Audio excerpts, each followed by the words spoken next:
எப்போவுமே இனிமேல் சீக்கிரமாக தூங்குவதற்கு முயற்சி செய்யுங்க. அதாவது நீங்கள் 9 மணிக்கு தூங்குறதுல 8 மணிக்கே தூங்கி பாருங்கள். 8 மணிக்கு, 7 மணிக்கு, இந்த மாதிரி வித்தியாசமான முயற்சிகள் எடுத்துக்கிட்டே இருங்க. அதனால் எப்போவுமே நம்ம லேட்டாக தானே தூங்கி பழக்கிறோம். 10 மணிக்கு தூங்குகிறோம், ஒரு நாள் 11 மணிக்கு தூங்குகிறோம், ஒரு நாள் 12 மணிக்கு தூங்குகிறோம். இப்படி லேட்டாகவே நம்ம தூங்கி பழகிறோம், அப்படி தானே? அதை அப்படியே தலைகளை மாற்றுங்க.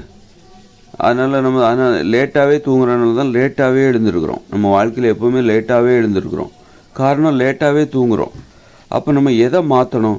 இந்த மாற்றங்கிறது நம்மக்கிட்ட இயல்பாகவே நடக்கணும். ஒரு மாற்றம் என்பது நம்மக்கிட்ட இயல்பாக நடக்கணும். நான் என்ன அறியாமலே நான் சீக்கிரமாகவே எழுந்திருக்கிறேங்க, நான் முடிவே பண்ணலை, சீக்கிரமாக எழுந்திருக்கிறேன். அந்த மாற்றத்தை நமக்குள்ளே எப்படி ஏற்படுத்தணும்?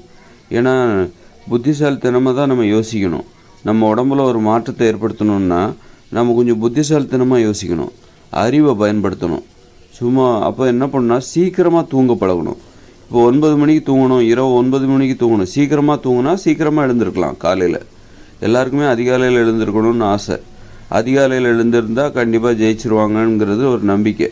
அப்படி இருக்கும்போது இரவு 9 மணிக்கே படுத்தா அதிகாலையில் 5 மணிக்கு எழுந்திருக்கலாம், 4 மணிக்கு கூட எழுந்திருக்கலாம், எளிதாக எழுந்திருக்கலாம். அப்போ நம்ம இனிமேல் என்ன பண்ணணும் அப்படின்னா, அப்போ நமக்கு ஒரு உண்மை தெரிஞ்சு போச்சு.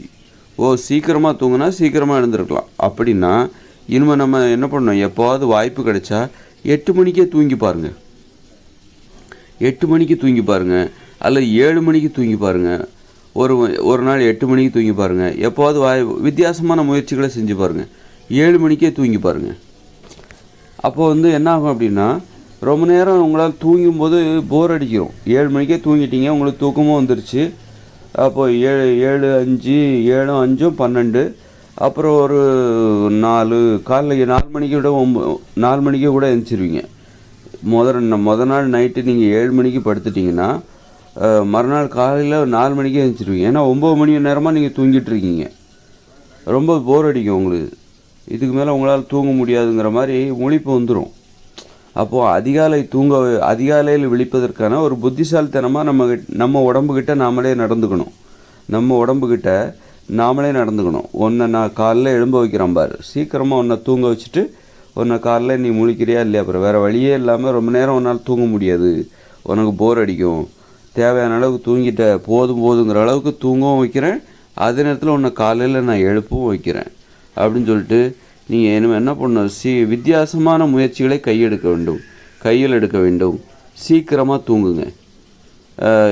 முத நாள் இரவு 10 மணிக்கு தூங்குறது கூட இன்றைக்கி இப்போ சீக்கிரமாக தூங்குறதா தான் நம்ம எடுத்துக்க வேண்டியதாக இருக்குது. 10 மணிக்கே படுத்துடுறீங்களா? ஆமாங்க அப்படிங்கிறோம். 10 மணிக்கு படுக்கிறது கூட, இரவு 10 மணிக்கே படுத்துடுறது கூட, தூங்க ஆரம்பித்தது கூட இன்றைக்கி ஒரு புதுமையான ஒரு நல்ல பழக்கமாக இருக்குது. அந்த அளவுக்கு இன்றைக்கி தூக்கம் தள்ளி போகுது. அதனால் இரவு 9 மணிக்கு படுக்க பழக்கணும். அப்புறம் இரவு 8 மணிக்கு பழகணும். இரவு 7 மணிக்கே தூங்குவதற்கு பழகணும். தூங்கி தான் பாருங்களேன் என்ன ஆகுது? சீக்கிரமாக எழுந்திரிச்சிருவீங்க. அப்போது இரவு 7 மணிக்கு பிறகு நீங்கள் செய்ய வேண்டிய வேலையை காலையில் செஞ்சுட்டு போங்க. காலையில் 4 மணிக்கு எழுந்த பிறகு செஞ்சுட்டு போங்க. அதனால் அப்போ இந்த மாதிரி முயற்சியை கையில் எடுத்தால் தான் அதிகாலையிலேயே விழித்து கொள்வதற்கான அந்த பழக்கம், அந்த பயிற்சி உங்களுக்கு கைகூடும். அதனால் இது ஒரு அற்புதமான ஒரு தீர்வாக இருக்கும் என்பது எனது கணிப்பு. மின் விளக்குகள்லாம் கண்டுபிடிக்கப்படாத காலங்களில், அப்புறம் சீமை எண்ணெய் வராத காலம், சீமை எண்ணெய், மண்ணெண்ணெய் பயன்படுத்தப்படாத காலங்களில் ஒரு 300 வருஷத்துக்கு முன்னாடி மக்கள் எல்லாருமே இரவு 7 மணிக்கே தூங்குகிற வழக்கம் இருந்தது. 8 மணிக்கெலாம் தூங்கிடுவாங்க 300 வருடங்களுக்கு முன்பு.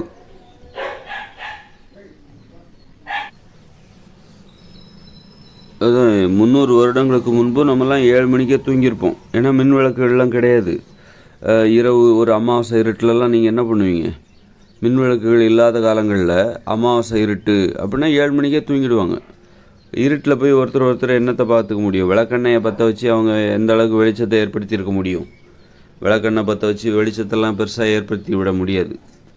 அதனால் ஒரு விளக்கு வெளிச்சம், அப்புறம் மண்ணெண்ணெய் வந்த பிறகு தான் கொஞ்சம் இந்த அரிக்கன் லைட்டு, அந்த மாதிரி கொஞ்சம் வெளிச்சத்தை அதிகப்படுத்த முடிஞ்சுது.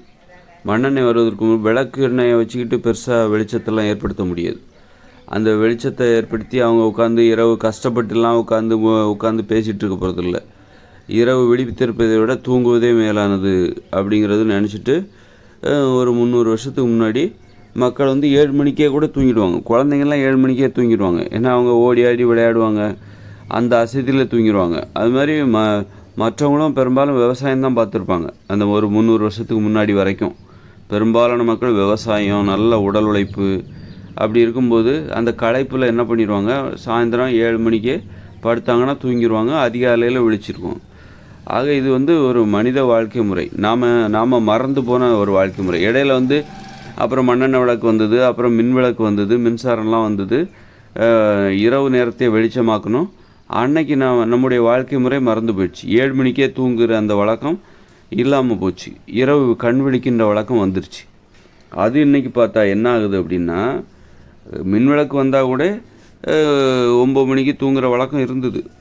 மின் விளக்கு வந்தோடனே 9 மணிக்கு தூங்க ஆரம்பித்தாங்க. தூங்குறது தள்ளி போச்சு. மின் விளக்குலாம் வராததற்கு முன்பு இரவு 7 மணிக்கே தூங்குகிற வழக்கம் இருந்துச்சு.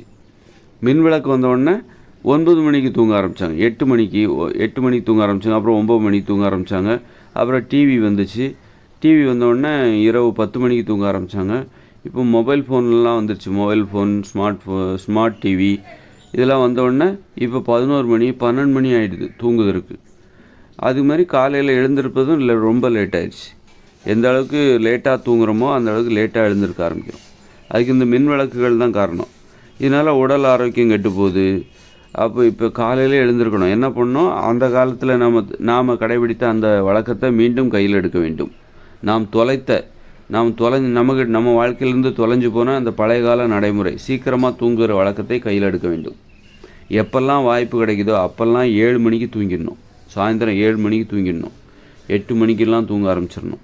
அந்த மாதிரி சீக்கிரமாக தூங்குகிற வழக்கத்தை படிப்படியாக உங்கள் வாழ்க்கையில் நுழைச்சிருங்க. எப்போல்லாம் வாய்ப்பு கிடைக்குது, லீவு நாள், சரி இன்றைக்கி லீவு நாள், நம்ம இன்றைக்கி சீக்கிரமாக தூங்குவோம், எல்லா வேலைகளையும் முடிச்சுட்டு சீக்கிரமாக தூங்குவோம். என்ன தான் நடக்குன்னு பார்க்கலாம்.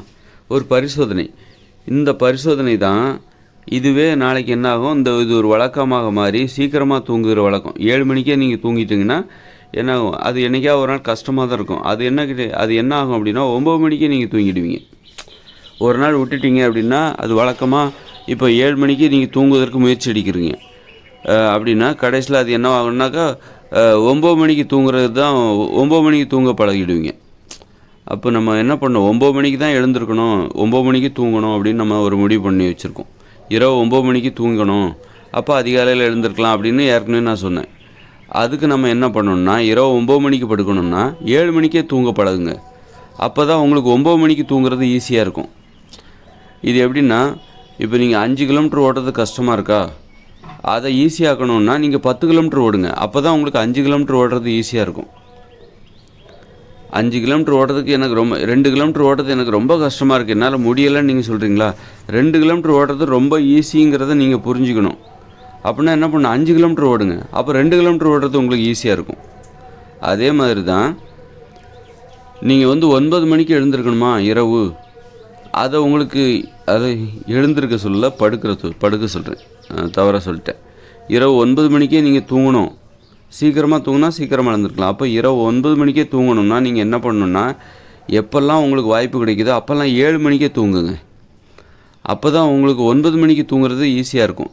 ஏன்னா 9 மணிக்கு தூங்குறது கஷ்டம், ரொம்ப கஷ்டம். அப்படிங்கும்போது இரவு 9 மணிக்கு தூங்குகிற அந்த கஷ்டமான விஷயத்தை ஈஸியாக மாற்றணுமா, எளிதாக மாற்றணுமா, இரவு 7 மணிக்கே தூங்குங்க. இரவு 8 மணிக்கு தூங்குங்க. 8 மணிக்கு 7 மணிக்கெல்லாம் தூங்கி பாருங்கள். அப்போ தான் 9 மணிக்கு தூங்குறது உங்களுக்கு ஈஸியாக தெரியும். இப்போ கஷ்டமாகவே தெரியாது. இப்போ உங்களுக்கு 7 மணிக்கு தூங்குறது தான் கஷ்டமாக தெரியுமே தவிர 9 மணிக்கு தூங்குறது உங்களுக்கு ஈஸியாக தெரியும். அதனால் இப்படியெல்லாம் தான் உங்கள் உடம்பில் மாற்றத்தை ஏற்படுத்த முடியும். உங்கள் வாழ்க்கையில் மாற்றத்தை இப்படியெல்லாம் தான் ஏற்படுத்த முடியும். இப்படியெல்லாம் புத்திசாலித்தனமாக யோசித்தா தான் உங்கள் வாழ்க்கையில் மாற்றத்தை ஏற்படுத்த முடியும். அப்படிலாம் இல்லாமல் முரட்டுத்தனமாக அலாரம் வைக்கணும், நீங்கள் 11 மணிக்கு படுப்பீங்க, மறுநாள் காலைல 4 மணிக்கு எந்திக்கணும், இப்படி முரட்டுத்தனமாக யோசிக்கக்கூடிய உடம்புக்கு தூக்கமும் தேவை. நல்லா தூக்கத்தை கொடுத்துட்டா அது எந்திரிச்சிக்க போகுது. தேவைப்படும் போது வரைக்கும் தான் தூங்கிட்டே இருக்கும். ஏன் உடம்பு நல்லா தூங்குது, காலையில் வரைக்கும் தூங்குது அப்படின்னா அதுக்கு தூக்கம் தேவையாக இருக்குது. அதனால தான் அது தூங்குது. நல்லா சாப்பிட்டுட்டே இருக்கீங்கன்னா அது உடம்புக்கு தேவை, அதனால் சாப்பிட்டே இருக்கீங்க. உங்கள் வயிறு நிறைஞ்சதுன்னா நீங்கள் போதுன்ற போகிறீங்க. அதே மாதிரி தான் தூக்கமும் அப்படி தான். தூக்கமும் உங்கள் உடம்புக்கு தேவை. ஏன் ரொம்ப நேரம் வரைக்கும் தூங்குறாங்கன்னா, லேட்டாக படுக்கிறாங்க நைட்டு, அதனால் காலைல ரொம்ப நேரம் வரைக்கும் தூங்குறாங்க அப்படின்னா என்ன அர்த்தம்? அவங்க உடம்புக்கு தூக்கம் தேவை, அதனால் தூங்குறாங்க. எப்போ தூக்கம் போதும் அப்படின்னு நினைக்கிறாங்களோ அப்போ முழிச்சுக்க போகிறாங்க. அப்போ காலையிலே முழிக்கணும்னா நம்ம என்ன பண்ணணும்? நாள் நைட்டு சீக்கிரமாக தூங்கிடணும். அப்போ உடம்புக்கு தேவையான தூக்கமும் கிடச்சிரும், போதுங்கிற அளவுக்கும் கிடச்சிரும், அதிகாலையிலே முழிச்சுக்கவும் செஞ்சுக்கலாம். அப்போ ஒரு அதிகாலையில் நம்ம முழிச்சுக்கவும் செஞ்சுக்கலாம், உடம்புக்கும் தேவையான அளவுக்கு தூக்கம் போதுங்கிற அளவுக்கும் கிடச்சிரும், திருப்தியாக தூங்கலாம். அதுதான் இந்த மாதிரி யோசித்தா தான் நம்ம வாழ்க்கையில் மாற்றங்களை ஏற்படுத்த முடியும், புகுத்த முடியும்.